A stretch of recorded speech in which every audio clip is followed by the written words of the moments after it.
રાજકોટ જિલ્લાના ધોરાજીમાં સોની બજાર રોડ પર મોટી કામદા શેરી ખાતે આવેલ દિનેશ્વર મહાદેવ મંદિરમાં આજે શ્રાવણ માસનો ચોથો સોમવારે સાંજે મહાઆરતીમાં દર્શન માટે ભક્તોની ભારે ભીડ જોવા મળી હતી। શ્રાવણ મહિનો એટલે મહાદેવજીનો પ્રિય મહિનો કહેવાય છે। આ મહિનાના ત્રીજા સોમવારે અનેક મંદિરોમાં સવારથી જ શિવ મંદિરોમાં ભાવિક ભક્તોએ પૂજા કરીને હર હર મહાદેવના નાદ ગુંજ્યા હતા અને મહાદેવજીને ફૂલો અને બીલીપત્રથી શણગારવામાં આવ્યા હતા। પૂજા અર્ચના કરવામાં આવે છે અને દરેક મંદિરમાં દર સોમવારે અલગ અલગ શણગાર કરવામાં આવે છે અને મહાઆરતી કરવામાં આવે છે। ત્યારે વાત કરવામાં આવે તો ધોરાજીના સોની બજાર રોડ પર મોટી કમદા શેરી ખાતે આવેલ શ્રી દિનેશ્વર મહાદેવ મંદિરનો મહિમા અપરંપાર જોવા મળે છે। આજ રોજ શ્રાવણ માસનો ચોથો સોમવાર હોવાથી તેને લઈને ભાવિક ભક્તોની ભારે ભીડ જોવા મળી હતી। સાથે મંદિરને વિવિધ રોશનીથી શણગાર કરવામાં આવ્યો અને સાંજે મહાઆરતી કરવામાં આવી હતી। મંદિર ખાતે રોજ અલગ અલગ કાર્યક્રમોનું આયોજન કરવામાં આવે છે। ત્યારે શ્રાવણ માસના ચોથા સોમવારે વહેલી સવારથી શિવ ભક્તો મહાદેવને પૂજા અર્ચના કરવા પહોંચી ગયા હતા। હર હર મહાદેવના નાદથી મંદિર ગુંજી ઉઠ્યું હતું। સાથે સાંજે મહાઆરતી યોજાઈ હતી, જેમાં બહોળી સંખ્યામાં શિવ ભક્તો ઉમટી પડ્યા હતા। નમસ્કાર, માખિયાથી સાંત્વન વિકલાંગ વિકાસ મંડળ ત્યાંથી પ્રમુખ શ્રી નીલમબેન પરમારના આપ સૌને જય શ્રી કૃષ્ણ।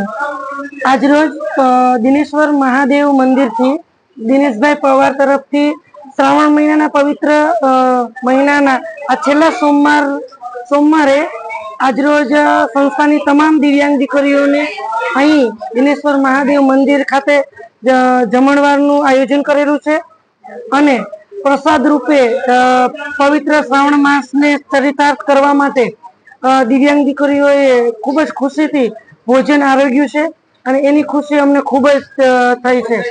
દિનેશભાઈ પવારનો ખૂબ ખૂબ આભાર અને એમના પરિવારનો પણ આભાર કે આટલી ખુશીથી એમણે આ ભોજન આ દીકરીઓને જમાડ્યું છે। નમસ્કાર।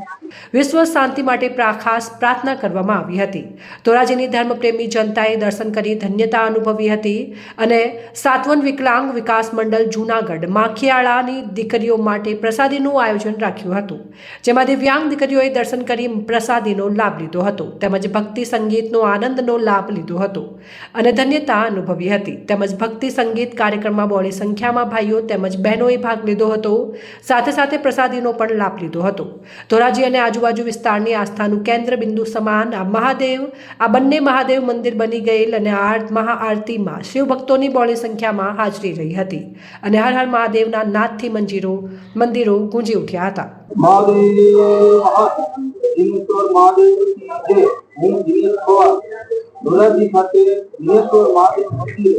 શ્રાવણ માસના પવિત્ર છેલ્લા સોમવાર નિમિત્તે અહીંયા અમે મહાઆરતીનું તથા સાંત્વન માખિયાળા પાસે આવેલા સાંત્વન વિકલાંગ બાળકોનું પ્રસાદનું આયોજન અહીંયા કરેલ છે। તેમજ દર સોમવારે અમે વિવિધ પ્રકારના કાર્યક્રમો અને નવા શણગાર અમે કરીએ છીએ અને ભક્તોને અમે બધાને અહીંયા દર્શન કરવાનું ભાવપૂર્વક આમંત્રણ આપીએ છીએ। મહાદેવ સનાતન ધર્મ જય।